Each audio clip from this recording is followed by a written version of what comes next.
નમસ્કાર મિત્રો, MS voice Gujarati YouTube ચેનલમાં તમારું હાર્દિક સ્વાગત છે.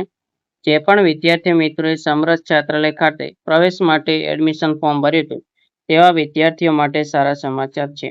ગ્રુપ 1 મેડિકલ સિવાયના ગ્રુપ 2 અને ગ્રુપ 3ના વિદ્યાર્થીઓનું મેરિટ યાદી 3 જાહેર થઈ ચૂકી છે.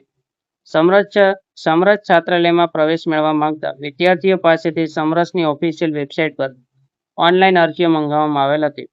જેના આધારે ગ્રુપ 1 મેડિકલ સિવાયના ગ્રુપ 1, 2 અને ગ્રુપ 3ના વિદ્યાર્થીઓ માટે સુધારેલ પ્રોવિઝનલ મેરિટ યાદી તૈયાર કરેલ છે.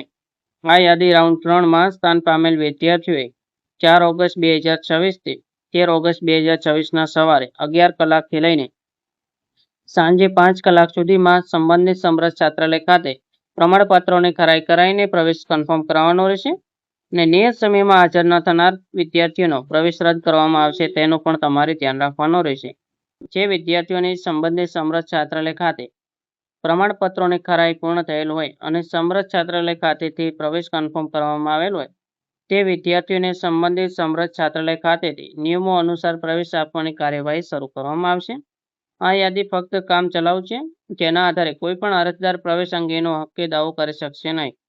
આ યાદીમાં સામેલ વિદ્યાર્થીઓએ ઓનલાઈન અરજી સાથે રજૂ કરેલ તેમજ વેબસાઇટ પર પ્રસિદ્ધ કરેલ સૂચનાઓ મુજબના પ્રમાણપત્રોની ખરાઈ સંબંધિત સમરસ છાત્રાલય ખાતે કરવામાં આવશે. ત્યારબાદ તમે ઓનલાઈનમાં રજૂ કરેલ આધાર પુરાવા સિવાયના જો તમારી પાસે બીજા પણ આધાર પુરાવા માંગવામાં આવે તો જે પણ વિદ્યાર્થીને સંબંધિત સમરસ છાત્રાલય ખાતે રજૂ કરવાના રહેશે. ત્યારબાદ આ પ્રવેશ ફક્ત એક શૈક્ષણિક વર્ષ પૂરતો માન્ય ગણાશે. ત્યારબાદ જૂના અને નવા તમામ વિદ્યાર્થીએ ફરજિયાતપણે ઓનલાઈન અરજી કરવાની રહેશે. મેળવતા સમયે તમામ વિદ્યાર્થીએ સમરસ છાત્રાલય ખાતે નિયત કરેલ જરૂરી બાંધેરી પત્રક ભરવાનું રહેશે. નીચે જશો એટલે રાઉન્ડ 3નું જે પણ મેરિટ લિસ્ટ છે તે મેરિટ લિસ્ટ તમને જોવા મળશે. તેમાં તમારે નામ તમારું ફાઇન્ડ કરી લેવાનું છે તથા તમે સમરસ છાત્રાલયના એડમિશન ફોર્મમાં જે કોલેજ દર્શાવેલ હતી તે કોલેજમાં તમને એડમિશન મળતું નથી, પરંતુ તે જ જિલ્લાની બીજી કોઈ કોલેજમાં તમને એડમિશન મળે છે તો તમારે જે પણ સંબંધિત છાત્રાલય છે ત્યાં તમારે જે પણ અધિકારી છે તેમનો તમારે કોન્ટેક્ટ કરવાનો છે. ને જો તમે તમારી માહિતી તેમને જણાવશો તો તે કોલેજના ડોક્યુમેન્ટ તમારી પાસે વેરિફિકેશન કરાવીને પણ તમને એડમિશન આપી દેશે. ને જો કોઈ પણ બીજી જિલ્લામાં સમરસ છાત્રાલય ખાતે બીજી કોઈ કોલેજમાં તમને એડમિશન મળતું હશે તો ત્યાંથી પણ લગભગ તમારું ફોર્મ ટ્રાન્સફર કરી આપવામાં આવશે. વિદ્યાર્થી મિત્રને મેરિટ યાદીમાં નામ આવ્યું છે તેને કયા ડોક્યુમેન્ટ વેરિફિકેશન સામે લઈ જવાના રહેશે? તો સૌપ્રથમ તો તમે જે ઓનલાઈન ફોર્મ ભર્યું છે તેની પ્રિન્ટ તમારે લઈને જવાની છે. ત્યારબાદ અધિકૃત અધિકારી દ્વારા આપવામાં આવેલ નોન ક્રિમિનલ સર્ટિફિકેટ. આ સર્ટિફિકેટ ફક્ત SC/BC ના છાત્રો માટે છે. ત્યારબાદ અધિકારી દ્વારા આપવામાં આવેલ જાતિનો દાખલો તમામ કેટેગરીના વિદ્યાર્થીઓ માટે લાગુ પડે છે.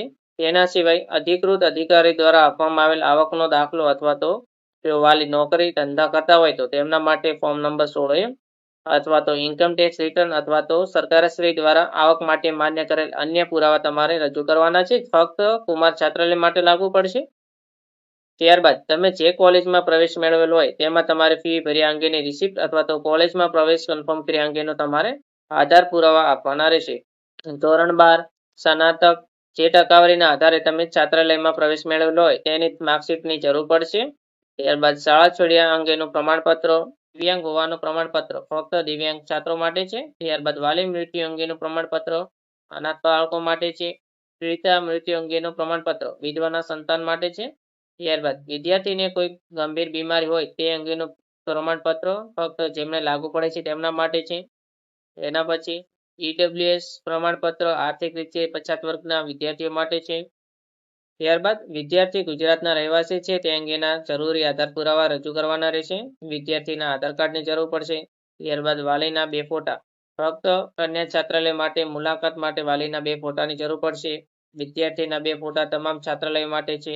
નિયત નમૂનામાં બાંધેરી પત્રક તમામ છાત્રાલય માટે છે. અહીંયા જે પણ બાંધેરી પત્રક છે તે તમને જે પણ સમરસ હોસ્ટેલ હશે ત્યાંથી મળી જશે. ઉપરોક્ત પ્રમાણપત્રો જે તે છાત્રાલય ખાતે રજૂ કરવાના રહેશે. જે સમરસ છાત્રાલય ખાતે સંબંધિત અધિકારીશ્રી દ્વારા ચકાસણી કરી તરત તમને પરત આપવામાં આવશે. છાત્રો પાસે અસલ પ્રમાણપત્રો કોલેજ ખાતે જમા કરાવેલ હોય તેવા કિસ્સામાં વિદ્યાર્થીએ રજૂ કરેલ કારણો તેને લઈને ખરી નકલ માન્ય રાખવાની રહેશે. જરૂર જણાય તો સંબંધિત કોલેજનો સંપર્ક કરી અસલ પ્રમાણપત્રોની ચકાસણી કરવાની રહેશે. જે પણ વિદ્યાર્થી મિત્રે ડિફરન્ટ કેટેગરીમાં યશ કરેલ હશે તેમને એક આ પ્રકારનું બાંધેરી પત્રક ભરવાનું આવશે, જેમાં તમારે સૌપ્રથમ તમારું નામ લખવાનું છે, તમારી જાતિ લખવાની છે, જે સમરસ છાત્રાલય માટે તમે એડમિશન ફોર્મ ભર્યું છે તેનું નામ લખવાનું છે. ત્યારબાદ તમે કયા અભ્યાસક્રમમાં તમારું ફોર્મ ભર્યું છે તે તમારે લખવાનું છે, કયું ગ્રુપ લાગુ પડે છે તે લખવાનું છે. આ બાંધેરી પત્રકમાં એવું લખેલ હશે કે તમે જે પણ કેટેગરીમાં અરજી કરી છે તે કેટેગરીમાં તમારું નામ પ્રતીક્ષા યાદીમાં છે, ને જો કોઈ બીજી અન્ય કેટેગરીમાં જગ્યા ખાલી હોય તો મને 1 વર્ષ પૂરતો એડમિશન આપવામાં આવે. નવા વર્ષમાં તમે રિન્યુઅલ વિદ્યાર્થી એટલે કે જૂના વિદ્યાર્થી તરીકે તમે પ્રવેશનો દાવો નહીં કરો ને તમારે નવું ફોર્મ ભરવાની રહેશે તેવું તમારે એક બાંધેરી પત્રક ભરવાનો આવે છે, જેમાં તમારે સિગ્નેચર કરવાની છે, તમારા પિતાની સિગ્નેચર કરાવી દેવાની છે. તથા જે પણ વિદ્યાર્થી મિત્રોને સમરસ હોસ્ટેલના નવા ફોર્મ ભરવાના બાકી રહી ગયા હતા તેમના માટે પણ 12 જુલાઈ સુધી તમે ઓનલાઈન સમરસની વેબસાઇટ પર જઈને તમે ફોર્મ ભરી શકશો. ને ફોર્મ કેવી રીતે ભરવાનું થશે તેનો પણ વિડીયો અમારી YouTube ચેનલમાં અપલોડ થઈ ગયેલ છે, જેની લિંક આ વિડીયોના ડિસ્ક્રિપ્શન બોક્સમાં તમને મળી જશે. તે વિડીયો તમારે એકવાર જરૂર ચેક કરી લેવો. આવી જ માહિતી માટે અમારી ચેનલને સબસ્ક્રાઇબ કરજો, ચેનલને બેલ આઇકોનને ઓન કરજો તથા અમારી WhatsApp ચેનલમાં પણ જરૂર જોડાઈ જજો. વિડીયો દેખવા બદલ આભાર.